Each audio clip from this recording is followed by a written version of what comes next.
renovated my mom's apartment, but she demanded I pay 3 times more. So I found another place, and my spoiled brother and his wife moved in instead. Then a month later, Mom called and asked why I hadn't paid the rent.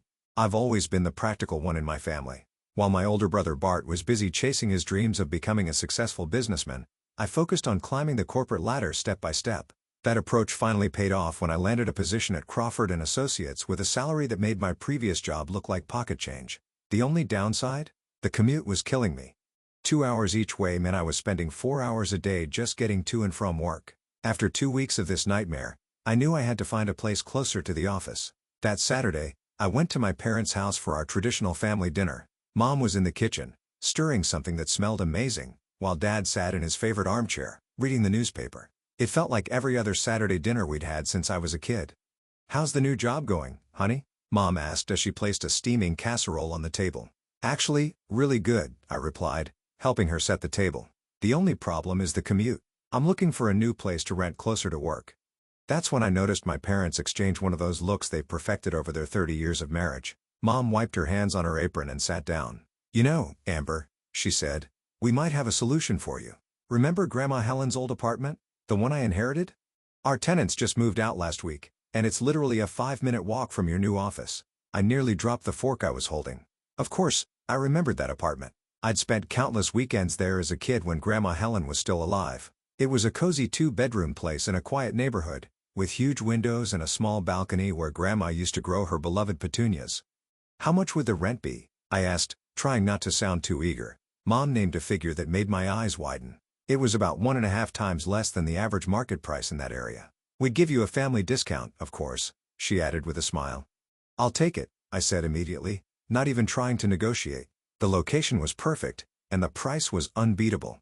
"That's settled then," Dad said, finally looking up from his newspaper. "Now, did you hear about your brother's latest success? He just landed 3 new corporate clients for his courier company.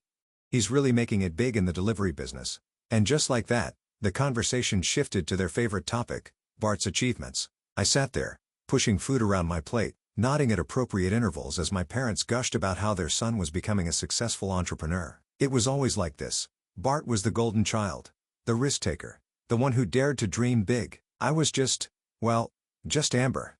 Moving day was surprisingly quick. The real shock came when I walked into Grandma Helen's apartment with the first box in my hands. The place was, let's just say the previous tenants hadn't exactly treated it like their own. The walls were covered in dated wallpaper that was peeling at the corners, there were mysterious stains on the ceiling, and the only piece of furniture was this ancient sofa that looked like it had survived several wars. I called Mom that evening, sitting cross-legged on that old sofa, the only place to sit in the entire apartment.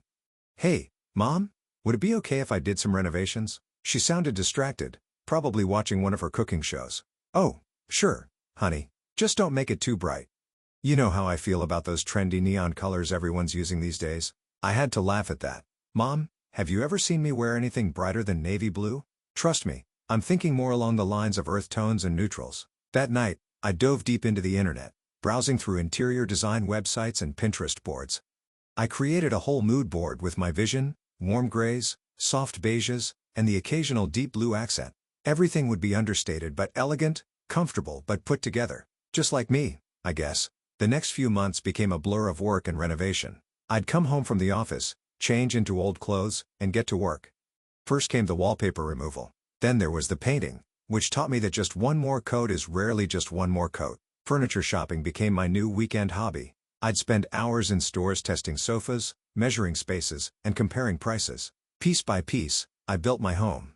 A comfortable gray sectional that was perfect for movie nights. A solid wood dining table that could seat 6.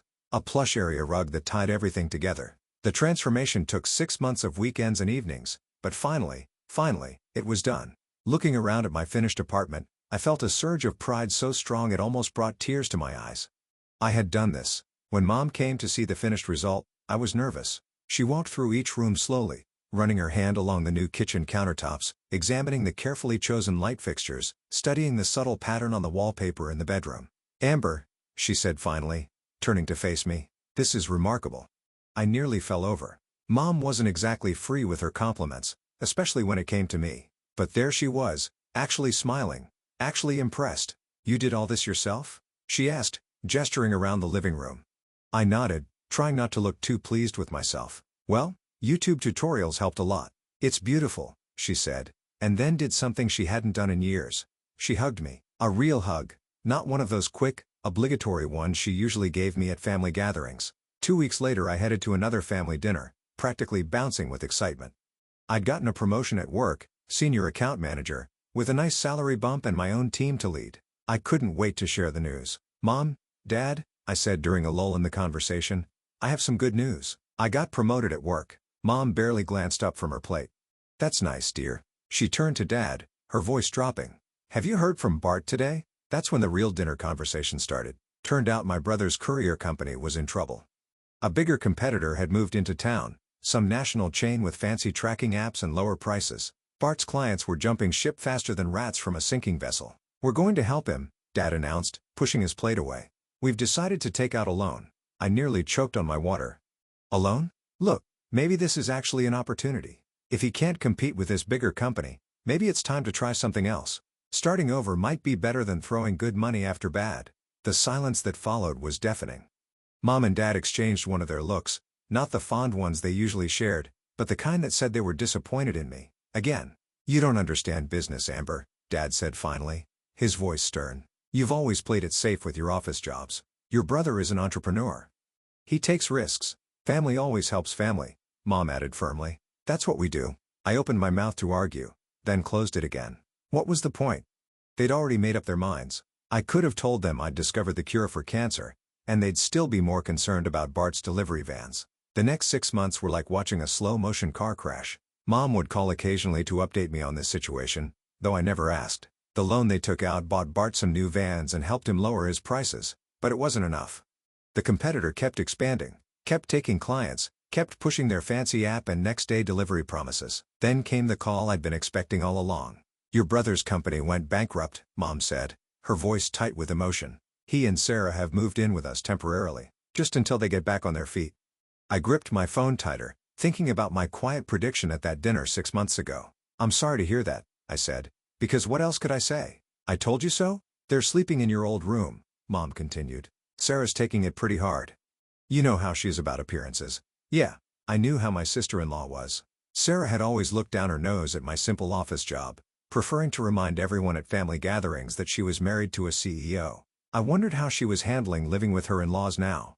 That weekend, I drove to my parents' house, telling myself it was just another family dinner. But as soon as I walked through the door, the tension in the air was thick enough to cut with a knife. Bart was sprawled on the living room couch, scrolling through his phone. He barely looked up when I entered, offering only a grunt that might have been hey. Sarah was perched on the armchair like she was sitting on a throne, her designer handbag placed carefully at her feet. She gave me one of her trademark looks, the kind that suggested I was something she'd found stuck to her shoe.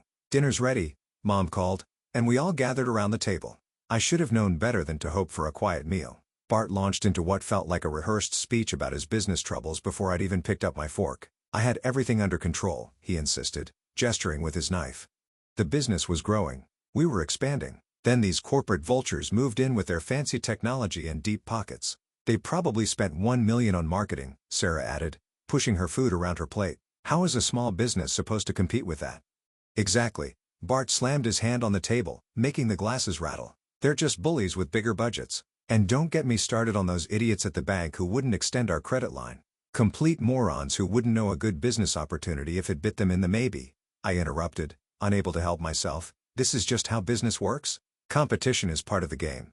You have to plan for these possibilities when you start a company." The silence that followed was absolute. 4 pairs of eyes stared at me like I'd just suggested we should all start eating rocks for breakfast. "Plan?" Bart sneered. "Easy for you to say from your cushy office job. What do you know about running a real business?" I just think I started, but Dad's warning look made me shut my mouth. I focused on my plate instead, pushing my peas into neat little rows. "I can't take living here much longer," Sarah announced suddenly, her voice dripping with dissatisfaction. "No offense," she added, not sounding sorry at all, "but I need my own space." Bart immediately perked up, like a puppet on strings. "Hey, Mom, what about Grandma Helen's old apartment? You still own that, right?" My head snapped up. "I'm living there," I said quickly, "and I've renovated it completely." "Oh yes," Mom nodded, suddenly animated. "Amber's done a wonderful job with the place. It looks absolutely beautiful now." I saw the look that passed between Bart and Sarah. Quick, calculating, meaningful. Something cold settled in my stomach, but I pushed the feeling away. I was being paranoid. They wouldn't, would they? Wednesday evening, I was coming home from work, my mind already on the leftovers waiting in my fridge and the new Netflix series I'd been saving. But when I reached my floor, I stopped dead in my tracks. There were voices coming from my apartment, familiar voices. I opened my door to find Mom, Bart, and Sarah standing in my living room like they owned the place. Sarah was running her hand along the new curtains I'd hung just last month. "Mom?" I tried to keep my voice steady. "What's going on? You could have called to say you were coming over." Mom waved her hand dismissively, not even looking at me. "Don't be ridiculous, Amber. This is my apartment. I don't need permission to visit." My mouth went dry. Something about her tone sent warning bells ringing through my head. I watched as Sarah continued her tour of my apartment, inspecting everything like she was a real estate agent doing an evaluation. She ran her fingers along the new kitchen counter I'd installed, peered into the freshly painted bathroom, and nodded approvingly at the built-in bookshelves I'd added to the living room. Finally, she settled herself on the sofa, the old one I'd kept from before the renovation, and smiled that cat got the cream smile of hers. "This is perfect. We can move in next week." The world seemed to tilt sideways. "Excuse me, I live here. This is my home. I renovated it. I'm the owner." Mom cut in, her voice sharp. "I decide who lives here. But all the work I did," I gestured around at the walls I'd painted, the floors I'd refinished, the countless hours of labor I'd poured into this place. "I transformed this apartment." "Oh yes." Mom's smile turned calculating. "Actually, since you've improved the apartment so much, the market value has gone up significantly. If you want to stay, the new rent will be 3 times what you're paying now." The blood drained from my face as everything clicked into place. They'd planned this. Mom knew I couldn't afford triple the rent. My promotion was good, but not that good. "You're trying to force me out," I said, my voice barely a whisper. Mom shrugged, not even bothering to deny it. "If you can't afford the new rent, you should probably start looking for another place. You have a week to move out." Without waiting for my response, they headed for the door. Sarah was already on her phone, presumably making moving plans. Bart hadn't said a word the entire time. He didn't need to. Mom paused in the doorway, but didn't turn around. "1 week?" she repeated, then pulled the door shut behind them. I stood in the middle of my living room. The living room I had painted, decorated, made into a home, and felt the walls closing in. The proud warmth I'd felt showing Mom my renovation just months ago turned to ashes in my mouth. While my family probably expected me to spend that evening crying into my pillow, I was already on my phone, scrolling through rental listings. By midnight, I'd found the perfect place, a modern 1-bedroom just 2 blocks from my office.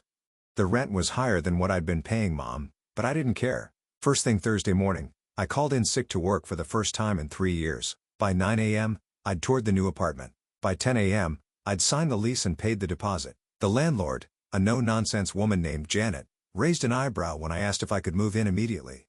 Next stop, a moving company. I found one that specialized in same-day moves and didn't mind paying the rush fee. While waiting for them to arrive, I went through my apartment, no, Mom's apartment, with post-it notes, marking everything I'd bought with my own money. The movers arrived at 2 p.m. I stood in the living room, directing traffic like a conductor. The gray sectional? Mine. The dining table and chairs? Mine. All the kitchen appliances except the stove and fridge? Mine. Those bookshelves? I installed them myself. They're coming too. Item by item, my things went into the truck. The coffee maker I'd splurged on after my promotion. The memory foam mattress I'd bought during a Black Friday sale. The TV mount I'd installed myself after watching 3 different YouTube tutorials. Everything I'd purchased to make this place a home, all of it went into boxes and onto the truck. When they finished, the apartment looked almost exactly as it had the day I moved in. Empty walls, bare floors, and that old sofa sitting alone in the middle of the living room like a captain going down with his ship. I took one last look around, remembering all the weekends I'd spent painting these walls, all the evening hours I'd invested in making this place beautiful. Then I locked the door, dropped my keys in an envelope, and slipped them under my parents' front door on my way to the new apartment. I spent that night setting up my new apartment, arranging furniture until everything felt right. It wasn't until the next morning that all hell broke loose. The call started at 7 a.m. "Mom? Bart? Sarah? Mom again? Bart again." I watched my phone buzz across my new kitchen counter, taking a slow sip of coffee from my relocated coffee maker. After the 6th call, I finally picked up. "How dare you?" Mom's voice exploded through the speaker. "The apartment is completely empty. Your brother and Sarah have nowhere to sleep except that old sofa. You had no right to take all that furniture." I took another sip of coffee, feeling surprisingly calm. Actually, I had every right. I bought everything with my own money. I have all the receipts if you'd like to see them. I left what was there originally, that sofa you were so happy to let me use. There was a moment of silence, then Mom called me something that would have made Grandma Helen wash her mouth out with soap. The call ended with a click. My phone started buzzing again within 30 minutes of Mom's call, this time with message notifications. Bart and Sarah had apparently tag-teamed to blow up my messenger app. "You vindictive witch," that was from Sarah. "How dare you take everything? You're just jealous because Bart's a real entrepreneur and you're just a paper pusher." Bart's messages weren't any better. "You selfish piece of work. You've always been jealous of my success. Now you're trying to punish us just because we're going through a rough patch. Real classy, sis. Real classy." The messages kept coming, each one more vitriolic than the last.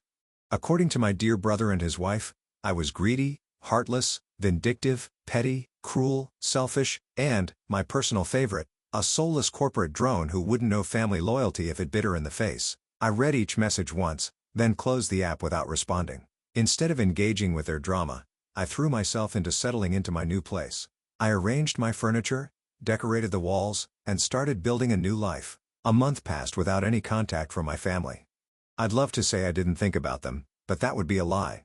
Every now and then, I'd catch myself wondering how they were doing, if they'd managed to furnish the apartment, if Mom still made her famous lasagna for Sunday dinners. But I pushed those thoughts away each time they surfaced. They'd made their choice. Then, exactly 1 month after the move, my phone lit up with Mom's number. I almost didn't answer, but some combination of curiosity and lingering hope made me pick up. "The red payment didn't come through," she said without preamble, her voice accusatory. I couldn't help it. I laughed. "Of course it didn't. I don't live there anymore, remember? You kicked me out." "That's not the point," Mom snapped. "We're expecting you to continue the payments." My laugh died in my throat. "Excuse me, we're having a very difficult time right now, Amber," she said. "We're still paying off the loan we took out for Bart's business, and he can't afford to pay rent right now. The family needs your help."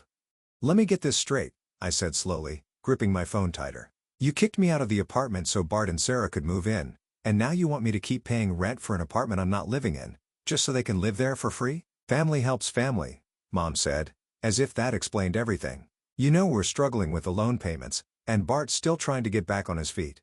That phrase again. How many times had I heard it over the years? Always when they needed something from me, never when I needed support myself. Something inside me finally snapped. "Really? Is that what family does?" My voice was surprisingly steady now. "Does family kick one child out onto the street to make room for another? Does family take someone's home away and then demand they keep paying for it?" "You're being dramatic." "No, Mom. I'm being realistic. For the first time in my life, I'm seeing things exactly as they are. This attitude of yours? The family helps family, right? Well, guess what? I'm family too. Or at least, I was supposed to be." There was a long silence on the other end of the line. When Mom spoke again, her voice was cold. "I'm very disappointed in you, Amber." I actually laughed at that. Funny, I was just about to say the same thing to you. I ended the call and immediately blocked her number. Then, in quick succession, I blocked Dad's number, Bart's, and Sarah's. I opened every messaging app on my phone and blocked them there too. For good measure, I went through all my social media accounts and blocked them as well. It felt like cutting off a limb, but somehow, I was finally able to breathe. Weeks passed, then months. Through the family grapevine, mainly my cousin Rachel, who'd always been decent to me, I heard bits and pieces about what was happening.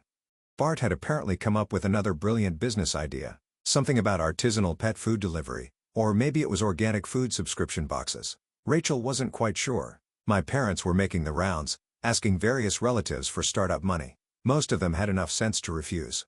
Only Uncle Derek, notorious for charging interest rates that would make a loan shark blush, offered to help. Even my parents weren't desperate enough to take him up on that offer. The last thing I heard was that they were considering taking out another loan to fund Bart's latest venture. Rachel told me this over coffee one Saturday, watching me carefully for my reaction. "What do you think about that?" she asked. I stirred my latte, considering the question. 6 months ago, I would have been worried sick. 3 months ago, I would have been angry. Now? "Not my circus, not my monkeys," I said, and was surprised to find I meant it. Rachel grinned. "You seem different," she said. "Happier." I thought about my new apartment, decorated exactly how I wanted it. About my recent promotion at work, the one I'd celebrated with my team instead of my family. About the cooking classes I'd started taking on weekends, something I'd always wanted to do but never had time for when I was renovating the old apartment. "I am," I replied. "I really am." Later that evening, I sat on my couch, in my apartment, with a glass of wine, thinking about everything that had happened. Mom's words echoed in my head one last time. Family helps family. They were right about one thing. Family should help family. But somewhere along the way, they'd forgotten that help should go both ways.